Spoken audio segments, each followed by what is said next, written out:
比特币可能短期再抽13万美金，但是巨大警报已经拉响，以太和山寨币接棒暴涨，这里有风险。欢迎各位朋友来到合一社区，现在是东八区时间7月16日，全球顶尖 KOL 观点及 VIP 行情走势分析，看合一社区频道就够了。我们继续2级行情走势分析。昨天比特币连续2天的日线收线不太美妙，一个收了非常长的上影线，另外一个几乎是吞没的结构，这里已经是一个顶分型的状态。那么如果今天没有快速去吞没这一根阴线的话，那么接下来我们的各位博主已经发出了可能会变盘的警备。先来看医生这边，昨天呢做了一个加密法案的投票，那么结果是没有通过，后来决定5点钟也不再安排任何与加密货币有关的投票。而在周一呢，比特币的现货 ETF 数据勉强过得去，虽然周末连续突破新高，但是周一开盘后还是有部分获利者选择离场了。除了贝莱德超过3000枚比特币净流入之外，对于短期价格比较敏感的富达和 AR 克投资者都出现了减持，其他的数据都可以忽略不计了。不得不说，确实周一以太坊的现货 ETF 的数据的感官要比比特币更好一点。而在资金量上面呢，以太坊的净流入资金达到了比特币的87%，确实是不错。而在 ETF 中呢，那么以太坊、这个贝莱德、灰度和富达3家都有不错的表现，总共流入了将近10万枚的以太坊，是近期非常高的数据了。不知道是否和木豆姐等人的喊单有关系？再来看 DB 的宏观分析，目前他认为从4月份触及当时的上涨的区域，到目前已经增长了64%。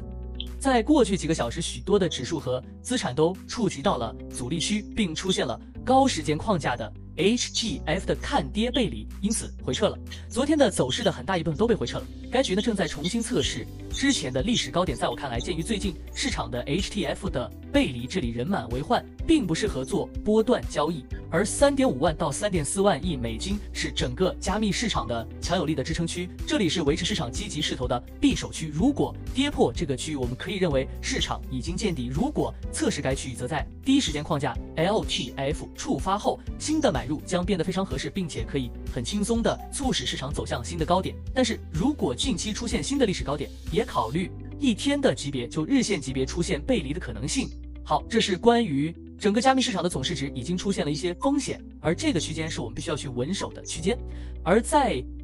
目前监控到其他的山寨币那它的总市值已经来到了2760亿美金，而3000亿美金是一个非常关键的阻力位。那目前来讲的话，和比特币的30分钟的看涨背离是相吻合的。那么这个相吻合就预计着说，这一段的30分钟的上涨会促使山寨币的一起的上涨，但是在 HTF 上没有任何的变化，这个3000亿美金仍然是一个巨大的阻力区域。如果市场进一步上涨，尤其是在其他币种的经济高点之上，可能会形成更强的 HTF， 也就是在高水平的看跌背离。那么2500美金仍是中盘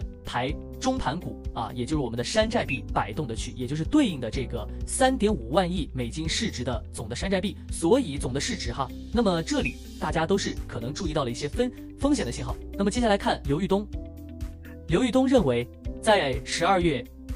7月16日的123218美金已确定是顶，正在找底。下跌的第一支撑区域是在115000到113800美金，下跌的时间在7月14号到7月27号，压力位4在129743美金。那么找到终点之后才会再冲132669美金。好，我们再来看微微认为呢，这个月19号川普币就要解锁了，可能会拉盘，为的是出货。而在 TA1还有这个 RNDR 是因为英伟达突破了，所以它也在起飞。那么像 Gala 和 Audio 这一类的币呢，会在夏天反弹，是因为音乐节的相关问题，因为这些币呢都有一定的娱乐因素。那么如果想玩一玩小盘的币呢， OPUL 和 ANML 是可以去推荐看一下的。对大户来讲呢，莱特 LTC 和 Link 是比较稳定的稳妥的选择。那么同时他认为比特币可能会在11.9万美金去受到了拒绝，而目前整个加密市场会通4万亿美金的总市值，可能这时候平掉多头仓位是一个比较好的地方。那么他认为接下来的比特币的走势会这样的冲高之后快速的去回落，再回到112000美金附近。那么在115000美金附近也可以进场去再做一个多，然后再去寻求在这里去结束多头仓位。张密这边认为，接下来比特币它并不能排除2次测试这里的可能性。在目前来讲的话呢，这个上升趋势线这个反弹力度并不是很强，这个上升趋势线呢依然在发挥一定的作用。T2飞罗呢这边认为，比特币下方是有缺口的，还没有补齐。同时1小时级别来讲的话，流动性密集阶段都是发现有比较多的人再去追多，打到了这些人的止损。而目前呢，虽然以太坊在上涨，山寨币在上涨，但是比特不涨了，上这个非常危险的信号。军长这边直接认为比特币上涨已经近尾声了，下一个中线的这个周期是下跌，预计会跌破98000美金，建议多单离场，观望为主。